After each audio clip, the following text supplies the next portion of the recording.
Now, how do you create a content that is impossible for people to scroll past? Okay, that's also what we are going to look at in this video. We've seen a lot of people that create contents that people are not interested in. They'll just look at the content and then maybe the first few seconds was not enticing. They'll just scroll past it. Okay, so we are going to be looking at what things you can do that can make your content appealing to your audience, that will make them to stay and actually watch your content. Hi, my name is Victor Abba. I'm a branding and marketing expert and also the project manager here at Gobuildly. I have over 7 years helping businesses to launch, grow, and make money. So one of the ways you can create content that is possible for people to scroll is, one, you need to start with a hook. Okay, at least the first 3 seconds of 4 seconds of your video needs to spark a curiosity or spark an emotion. Okay, if you can do any of these two things, people will stop and actually want to devour more of your content. They would like to see what you are actually talking about. Okay, so the first 3 seconds need to catch them. Okay, you can, even if you don't want to say it out, you can put it as a caption. Okay, that caption on your video or the caption on your content, on your text content will kind of spark a curiosity that will make them to stay and actually read your content if it's a text-based content. Okay, or maybe watch your content if it's a video-based content. Okay, so you can do that either with a caption, it's a caption that sparks emotion or sparks curiosity.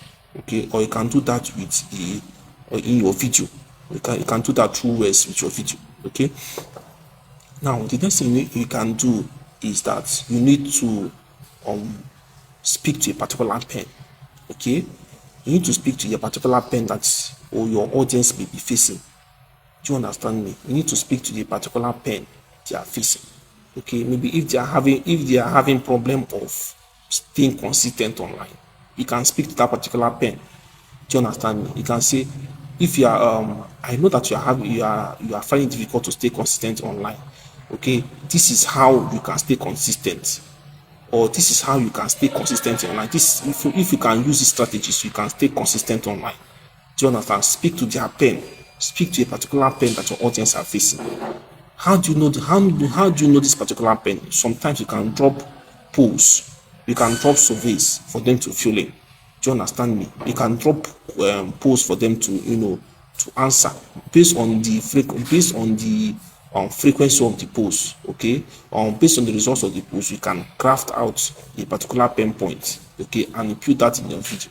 Okay, so speak to a particular pen that your audience will face. Once they see that you're talking about that pen, they will stop to devour your content. And that is that you need to share what you call micro stories. What are micro stories? Stories that portrays what you are trying to talk about. Do you understand me? Stories that portrays what you are trying to talk about. Okay, share stories. Okay, so these stories now is not going to create. It's not going to make them feel relatable. Okay, to what I'm talking about. Okay, it's not going to make them see themselves in what I'm talking about. Okay, to make them see themselves in what they're talking about. Okay, share stories, share transformation of people in your story. Do you understand me? Share transformation of people in your story. And once they see this transformation, they will like to picture the kind of transformation they themselves will also have, which will now make them to come and DM me. Okay, so tell stories, and also people like love stories too. Okay, they love stories to share stories in your content. Okay, to help to attract people. Another thing you can do is that you need to. So another thing you need to do is that you need to share value in the first line of your content. Okay, you need to share value. Share value in the first line of your content. Once people read the first line of your content and see that they are actually getting value from your content, you're not trying to sell to them, but they are actually getting value in the first line of your content. They would like to get more of those value. Okay, they would like to get more of those value. Even if it's a video, you are talking about, you start with a value. Do you understand me? You hit a particular pain point you are experiencing, and you are hitting it with a value. Okay, they will try to stay to devour that content. Do you understand me? They'll try to stay to devour that content. So always start with the value in the first, at least the first 5 seconds or 6 seconds of your video. Start with the value. If it's a text-based content, in the first paragraph, in the first lines of your content, start with the value. Okay, so if you can implement most of these things, if you can implement these things, you'll be able to create a content that people cannot scroll past.